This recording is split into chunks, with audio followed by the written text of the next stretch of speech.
Bismillahirrahmanirrahim. My dear students, today let's finish the gastrointestinal tract and I will tell you about the appendix, the rectum and the anal canal. As all of you know, the appendix is a vestigial organ and this is a blind-ended tube, just like a diverticulum coming out from the cecum. And the wall of the appendix consists of all the four typical coats of the digestive tube, that is the mucosa, the submucosa, muscularis externa and serosa. And as you know, the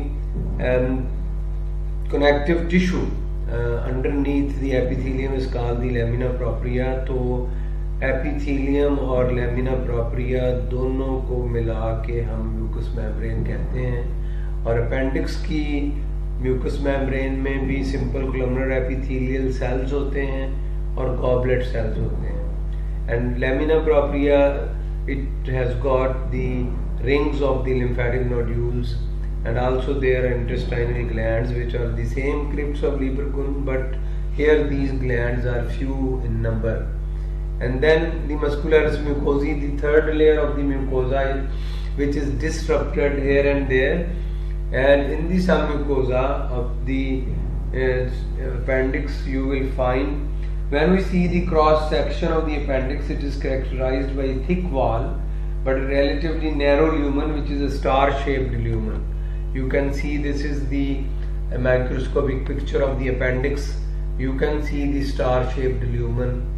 There are folds present in the mucosa, and this is simple columnar epithelium which lines the appendix. And just beneath this epithelium, this is the lamina propria, and in the lamina propria you can see the big lymphatic nodules. A lymphatic nodule is actually, it is a circular collection of the lymphocytes, and in a primary lymphatic nodule you will see that there are the two areas. One is the darkly stained outer area which is called the cortex. So this is the cortex and this is the germinal center. The germinal center is lightly stained because in the germinal center there are immature lymphocytes, that is the lymphoblasts. Lymphoblasts are big cells with a euchromatic nucleus. So it gives rise to the light coloration, and in the germinal center the new cell formation is going on, and when the cell mature they are coming out towards the cortical area of the lymphatic nodule. So lymphatic nodules are actually, these are 100 microns to 1 millimeter in diameter, and they are present just like a ring in the lamina propria of the appendix.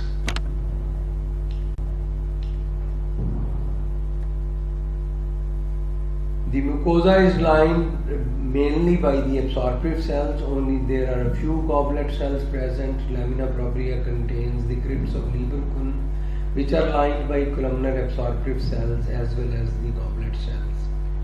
In a newborn child, the mucosa of the appendix lodges MALT, that is mucosa associated lymphatic tissue, but does not exhibit nodular lymphatic tissue.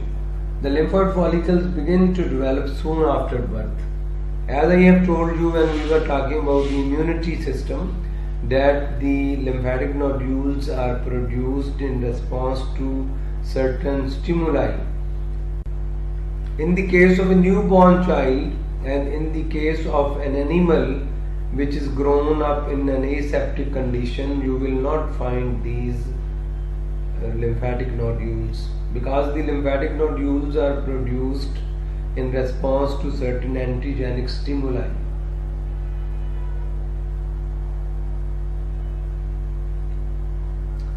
These nodules protrude towards the lumen of the appendix, due to which the appendicular lumen appears the star-shaped. You can see the star-shaped lumen.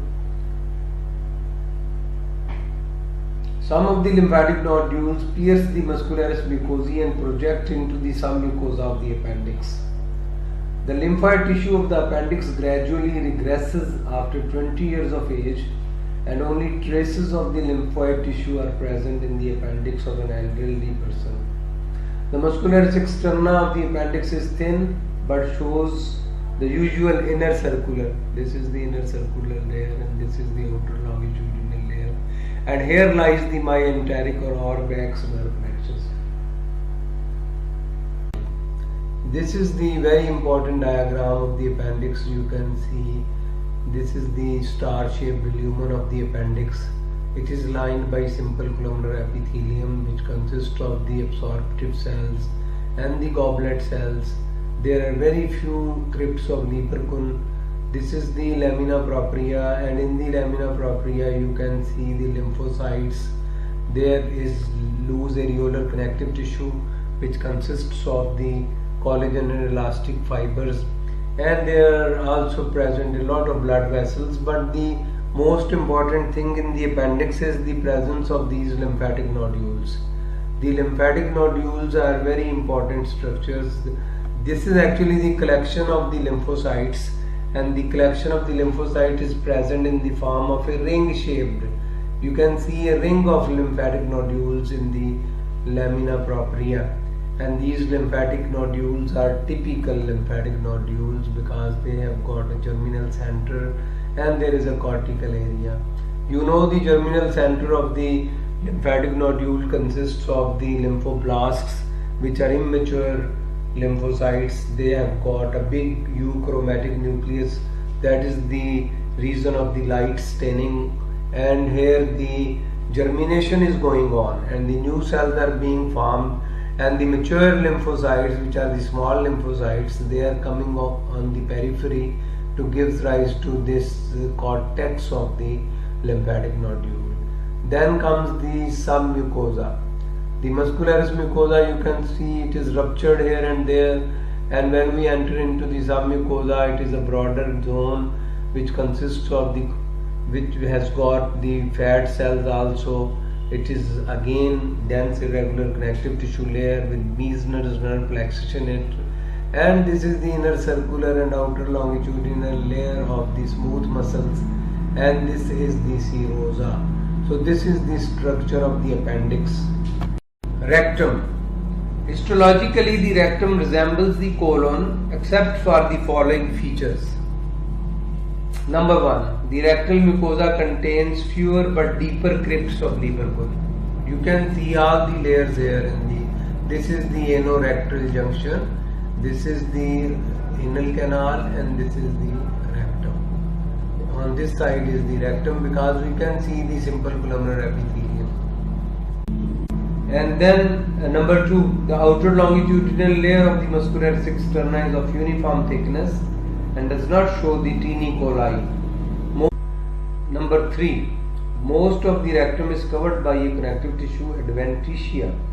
Only the anterior and lateral surface of the upper third of the rectum have a serosal covering, which is the visceral layer of the peritoneum. So this was about the rectum. But can you see, this is the slide which can show the anorectal junction. Here lies the rectum. In the rectum you can see all the 4 layers. If we talk about the rectum is again having the mucosa and the submucosa and the muscularis externa and fibrosa or adventitia, and its lower part has got, its upper part has got the serosal. The anal canal. Anal canal is the terminal part of the alimentary tract. It begins where the rectum suddenly narrows. It is about 4 cm long and ends at the anus.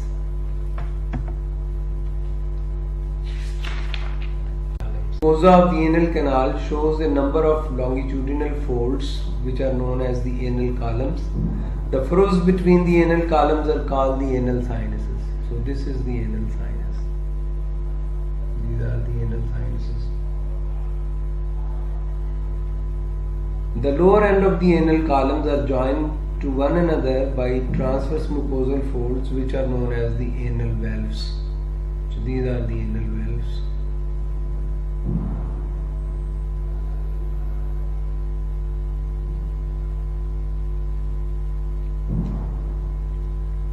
Above the level of the anal valves, the mucosa is lined by the same epithelium as rest of the large intestine, that is simple columnar epithelium.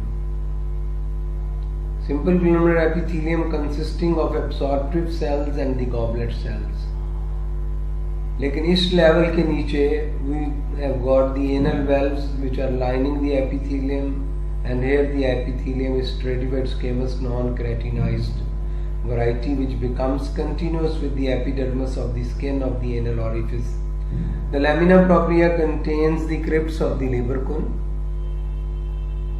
above the level of the anal valves, but below this level the crypts are completely absent. The muscularis mucosae becomes gradually indistinct and cannot be recognized in the lower. Above the level of the anal valves, the mucosa is lined by the same epithelium as rest of the large intestine, that is simple columnar epithelium. Simple columnar epithelium consisting of absorptive cells and the goblet cells. लेकिन इस level के नीचे we have got the anal valves which are lining the epithelium, and here the epithelium is stratified squamous non-keratinized variety which becomes continuous with the epidermis of the skin of the anal orifice. The lamina propria contains the crypts of the Lieberkühn above the level of the anal valves, but below this level the crypts are completely absent.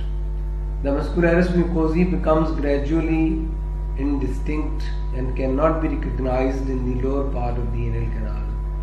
The submucosa of the anal canal consists of dense, irregularly arranged connective tissue.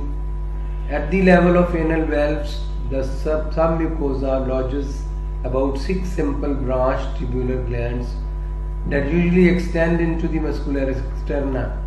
These glands, called the anal glands, secrete mucus onto the mucosal surface by means of long ducts that are lined by stratified squamous epithelium. The submucosa of the anal canal also contains a plexus of small veins. The muscularis externa of the anal canal consists of the inner circular and outer longitudinal layers of the smooth muscle. At the level of the anal columns, the inner circular layer is thickened to form an internal anal sphincter. The external anal sphincter consists of the skeletal muscle that belongs to the musculature of the pelvic floor. The anal glands are clinically very important because in any of them may become infected to form an anal abscess. ये जो anal glands हैं ये बहुत important हैं क्योंकि अगर इनमें infection हो जाए तो एनल एब्सेस हो जाती है, और ये जो एब्सेस है ये ultimately leads to the formation of a fistula between the anal canal and the perianal skin which is commonly called fistula in ano. Such a fistula usually requires treatment by surgery. Pathological dilatation of the submucosal veins of the anal canal produce a clinical condition which is known as the piles or the hemorrhoids. It is 4 centimeter anal canal, rectal ampulla to the anal orifice. Upper 15 millimeter is up till the pectinate line.